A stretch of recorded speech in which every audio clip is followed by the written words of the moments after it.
Welcome to the Businesstalk podcast. I am your host Deepak from India. Today we welcome Professor Cynthia Clark, John W. Poduska Professor of Governance and founding director of the Harold S. Geneen Institute of Corporate Governance at Bentley University. Her expertise in corporate governance makes her an invaluable addition to our podcast. Professor Cynthia Clark's career is defined by a singular mission, bridging the gap between governance theory and boardroom reality. An internationally recognized expert spanning multiple industries from real estate to financial services, she spent her career advising corporate boards on the issues that matters most: shareholder activism, ESG accountability, and ethical leadership. Her impact extends far beyond the boardroom. As founding director of the Harold S. Geneen Institute of Corporate Governance, she translates cutting-edge research into actionable board practices. Her groundbreaking work on gender diversity and women in executive leadership has shaped national conversations, earning recognition from the Wall Street Journal to NPR. With deep roots in finance, having worked as a banking executive, investment advisor, and ethics advisor to the Origin Bank IPO board, Professor Clark brings both scholarly rigor and practical wisdom. Her published work in Harvard Business Review, Sloan Management Review, and leading journals has earned multiple awards, including the McLaughlin Prize for Research in Accounting Ethics and the Fulbright Scholar Award. A global thought leader who has presented internationally from London to Madrid to Rome, she continues to advancing governance best practices worldwide. In this episode, Professor Cynthia Clark shares insights from her acclaimed book, Giving Voice to Values in the Boardroom. It is my pleasure to now welcome Professor Cynthia Clark to the conversation. Professor Cynthia, we are deeply honored that you have accepted our invitation and we are grateful for your time with us today. Thank you for having me. Professor, your book centers on a deceptively simple question. What if you were going to act on your values? What would you say and do? Can you walk us, our listener, through why this question is so powerful in a boardroom context and why it is fundamentally shift the way board members approach ethical dilemmas? I'd be happy to. I think it's a really great place to start. So, one of the main aspects of this framework is that you're not following what we have traditionally used as a largely rational model of ethical decision making, which is to say that you're aware and then you judge and then you act. Because when we're faced with ethical dilemmas, we often have a sort of a non-linear way of addressing it. So that's one aspect. And so what the giving voice to values framework relies on is this idea of, well, let's start right with action. Let's say if we could start with what we already know is the right thing to do and focus our time and attention on how to get that thing done. So that's really the difference. And we call it sort of post decision making.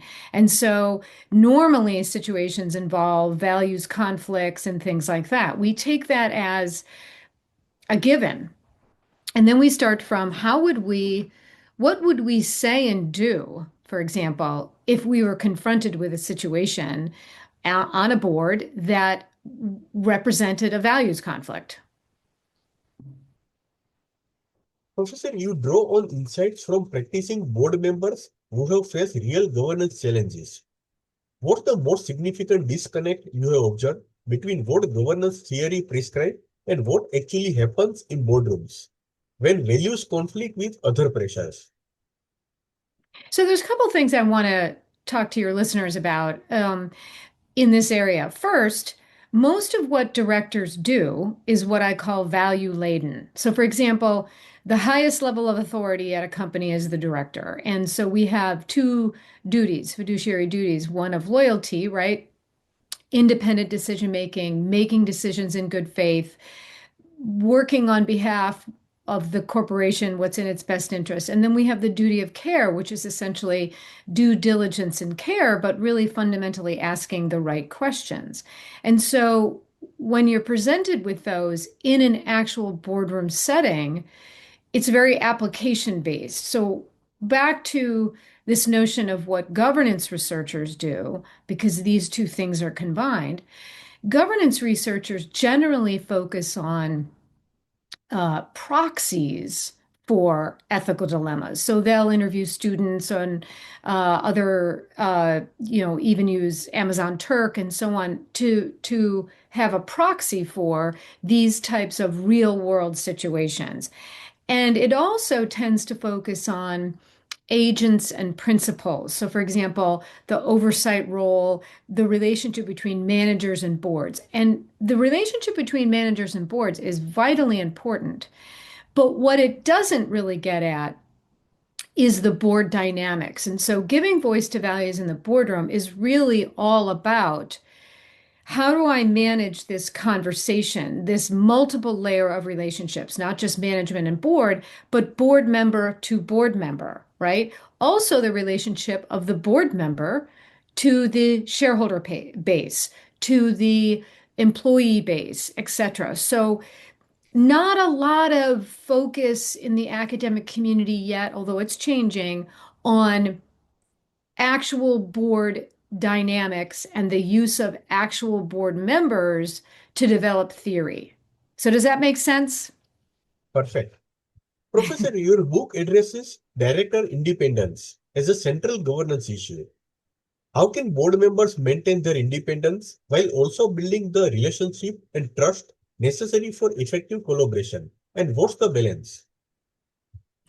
I'd say that there's nothing more important on the board than the independence of the directors because it dovetails into a lot of other things that we'll probably talk about today, conflicts of interest, divided loyalty, all these, again, value-laden topics that boards naturally have to confront. And so director independence, and I actually have two cases in my book. One deals with whether or not the particular board member that's going to be onboarded is in fact independent.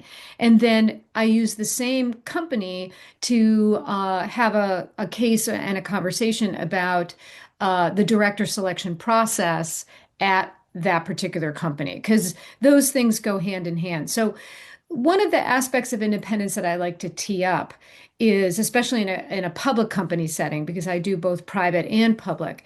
In a public company setting, as many people know, there is a requirement globally that certain members of certain committees and certain members of the entire board have to be independent. So, for example, in the United States and in the UK and many parts of Europe, uh, the entire board has to have a majority of independent directors. But two things are important here. It is left up to the board to make the determination of independence, and it is also up to the board to attest as to why that person is in fact independent. So what that has translated into is a predominant use of what I call gray directors. So gray directors are folks who are regulatively independent. So they check the boxes on what constitutes the definition of independence. But they're gray because they hit that mark in name only. So a good example of this is a board director who has excessive board compensation. That's a gray director. A board member who has an office at the company, that's a gray director. A board director who sits on two or more boards with other members of the current board. So these things are not captured in most regulation or definition of independence, but they do in fact compromise somebody's independence. The independence of a director is so important because they have to make consequential decisions about how the board operates. Oftentimes, they're involved in setting the CEO pay. They are also involved in hiring and firing the CEO. So, if they're not independent from the CEO, they have difficulty making those decisions, as anybody would. Professor, you structure the book around board challenges that highlight common tensions in board work. Can you describe one or two of these tensions that surprise you most while researching the book, or that board members tell you they struggle with most? Happy to. The book outlines five board challenges. Two of them I talked about on independence and director selection. The next one is CEO compensation and relatedly CEO succession. And then I delve into a particular issue of digital innovation and unauthorized access. Many companies are dealing with that now. So what I did was I took really what I thought were the top five most frequently concerning issues, and those bubbled up to the top as a result of the interviews that I did for the book with sitting board directors and CEOs. So, you know, and some of them go together, right? So I would say one or two of the tensions that I found most important were the fact that, for example, CEO succession, which is one board challenge, and CEO pay, another board challenge, really go hand in hand. So it's helpful you can't really talk about one without the other. And so oftentimes we deal with divided loyalties when we deal with CEO succession. Most people are loyal to the current CEO. Again, that relates to being a great director if they've been there long enough. They become friends. They've worked together well, probably for many years. But they also have another loyalty to the stockholders. So that's a great example of a tension. Professor, CEO succession is critical responsibility. What unique ethical and value-based challenges emerge during succession planning, and how can boards proactively address them rather than creating succession as a purely logistical exercise? Succession planning is so important to a board and to a company. And so, one of the aspects I wanted to tee up here was in terms of uniqueness is that many companies are unprepared for CEO succession. NASDAQ Exchange in 2024 just did a pulse survey, and basically it said that in terms of a regular CEO plan and a emergency CEO plan, private companies, only 37% of them have either plan, only 37%. And only 55% of public companies have either a regular CEO succession plan or a emergency CEO succession plan. So there's a lot of concern there in terms of the unpreparedness, right? So how can boards proactively address this, as you ask? Well, to start having a conversation about a plan. And I go through that in my board challenge regarding CEO succession. And, how would you create a plan? And most of these cases are designed to be tabletop exercises with actual companies so that you can tee that up. And in doing so, we reveal some of the best practices that companies need to follow by using a hands-on approach with a board in terms of CEO succession. And one of the hallmarks there is that CEO succession is an ongoing process that gets the board input broadly, right? Where is the alignment, key intervals of the company's development? You should be reassessing CEO succession. You might want to put together a small working committee that's managing the succession planning process. You also need to think a lot about clarity on the content and context of your future leadership. With business changing so quickly from COVID to now, you really need to make sure that your current CEO is capable of managing the new operational and geopolitical context of your firm. You also need to make sure that he or she is in sync with the culture of the company. And so those things will both help the emergency uh, and long-term succession planning. And that's what that tabletop exercise and that board challenge is really about in terms of CEO succession.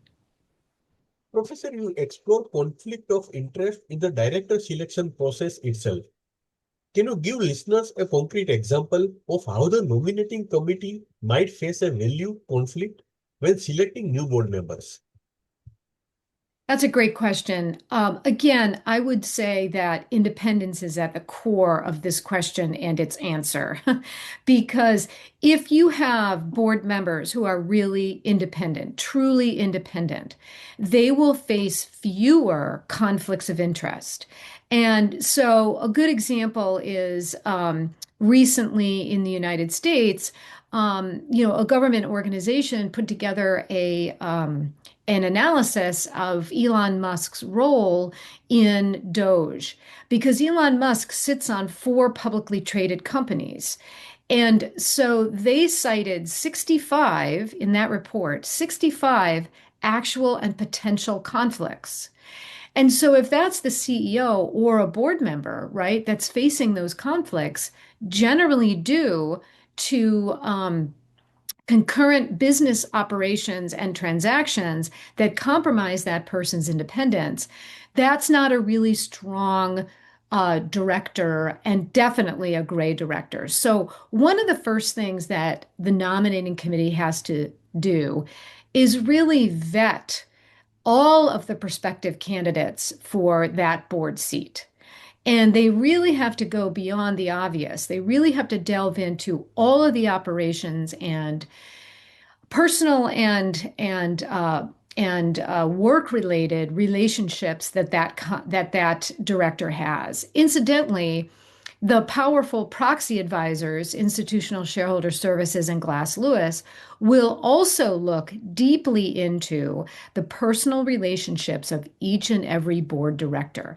And all of these efforts are designed to bring to the surface the conflicts of interest that might be there. So that is really the first step in just crafting a candidate pool, because I feel as though your candidate pool is is that's the first line of defense for the conflicts of interest. You wouldn't want someone in the candidate pool to proceed if there are conflicts of interest there that you had not really surfaced. So it really starts way back in the looking for people stage and drafting a list of folks that you think might be good for your board, and then doing your own due diligence. Now, I will say that later on in the process, companies have surveys that relate to director and officer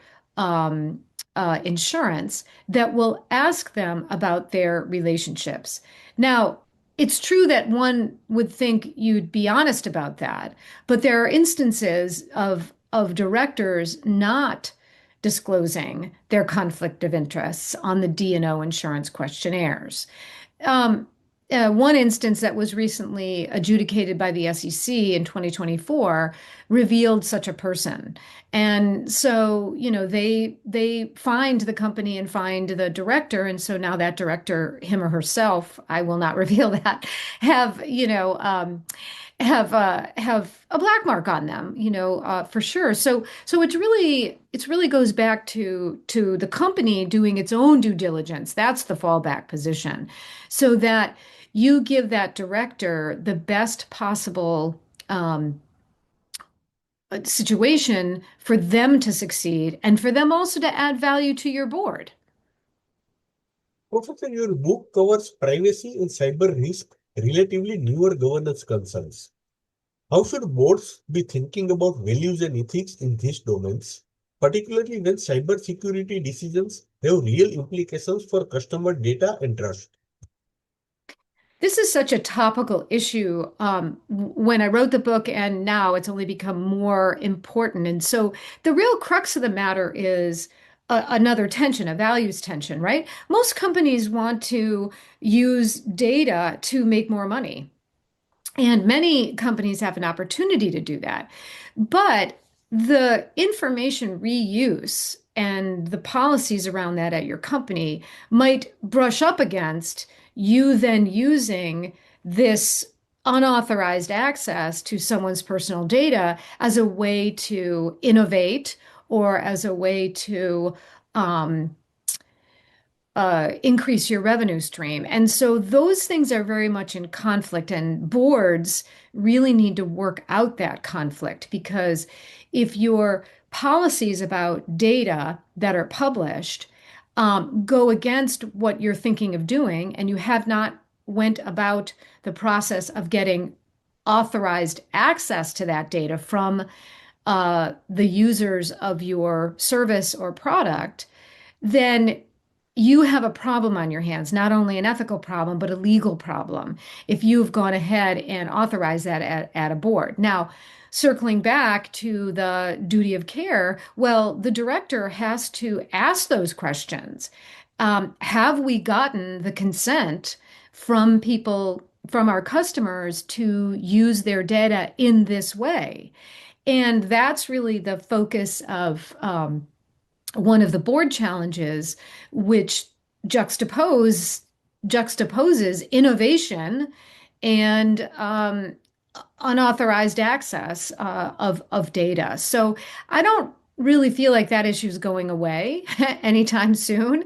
So it's really important to have boards think about their values and ethics in those domains, particularly when we can see that the decision to not disclose, to not secure access, has real ethical and legal implications. We know that will probably make a company money, but it will also probably compromise not only the board members who were not paying attention, but will also compromise the trust, as you say, of the consumers.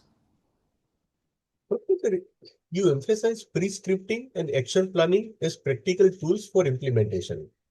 For a board member listening who wants to actually use these tools, how would they begin? And what does effective pre-scripting look like in a real board scenario?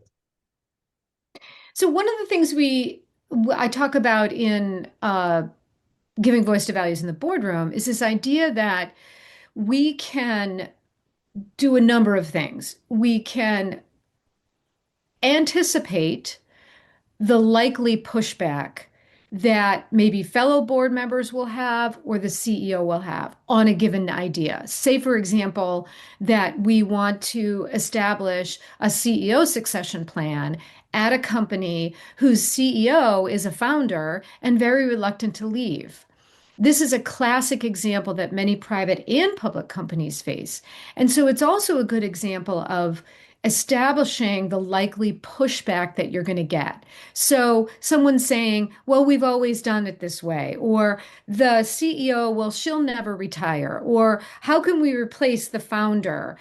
He's been so good and positive for the company. So, one of the things that I surface is that these types of pushback are really common. Another really good one is this idea of materiality that, in the end, it doesn't really matter. We're chugging along fine and so on and so forth. So they sort of, mitigate away from, actually doing something about an issue. Well, what giving voice to values in the boardroom does is helps you anticipate that pushback, which then in turn helps you craft what you will say and how you will approach the issue. So both how you approach the issue and what you will say are very important aspects of giving voice to values, such that what I will say can be pre-scripted after I anticipate all the types of pushback I'll get. So I can literally write that out. And part of the tabletop exercise aspect of these board challenges is, in fact, to work with executives and have them pre-script it. So if you know what you're going to say based on the anticipated pushback you're going to get, you're really ready for that conversation. And I'd be willing to bet that the conversation will, at the very least, tee up the conversation so that it is on the agenda and talked about. That's one of your goals. Your goals immediately is not to win the argument. The goal is to tee up the conversation so that it's on the agenda, it's being talked about, and there's some forward movement. Because in that, you have, in fact, voiced your values. Professor, I would like to conclude this episode with one last question. How can boards use your framework to build a stronger governance culture? And what's the board's chair's role in embedding these values? That's also a great question, Deepak. It's the interesting thing for me is that most people don't understand the difference between the lead independent director and the board chair. So I'm going to focus in my answer on the lead independent director. That's the person who sets the agenda. That's the person who directs the board meetings, leads board succession, in fact, right? So that person's really important. The independence of them is also key. They're called the lead independent director, right? So they have to really uh, maintain that independence because they serve as an intermediary between the board chair and the board as a whole. They also provide a counterbalance to the board chair because oftentimes the board chair role is connected to the CEO. They are the same role. So in those cases, the lead independent director is even more important. And then lastly, the lead independent director can provide an alternative channel internally for the board. So when they have concerns about something that's going on, or maybe the CEO is under duress, they have a channel by which they can talk about really important issues, right? So let's just set that out at the stage, right? So they have to, in fact, not only be independent, that's a value, but they also have to take their job really seriously and make sure that they are different from the board chair, different from the CEO, and maintain their independence and provide an intermediary option, provide a counterbalance, provide an alternative communication channel. I think that's really important to underscore.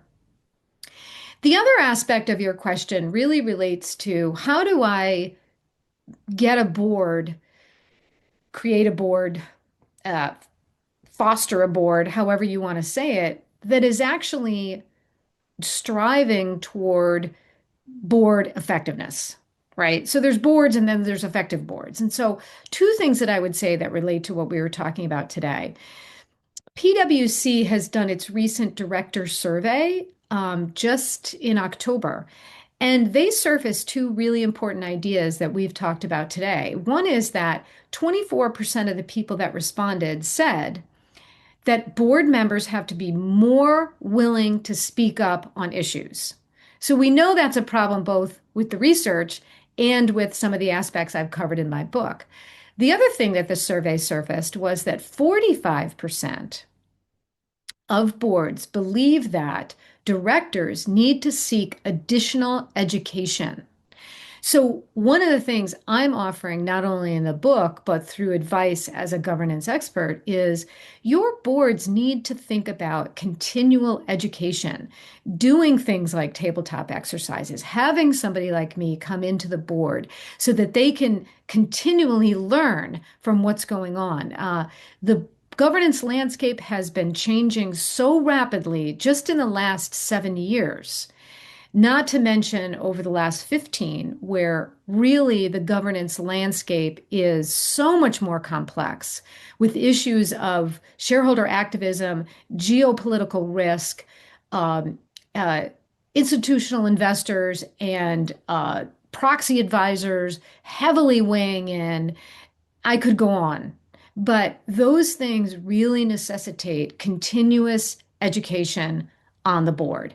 And so this framework really helps to strengthen board excellence and board culture through speaking out and additional education. Squarely what the survey by PwC found.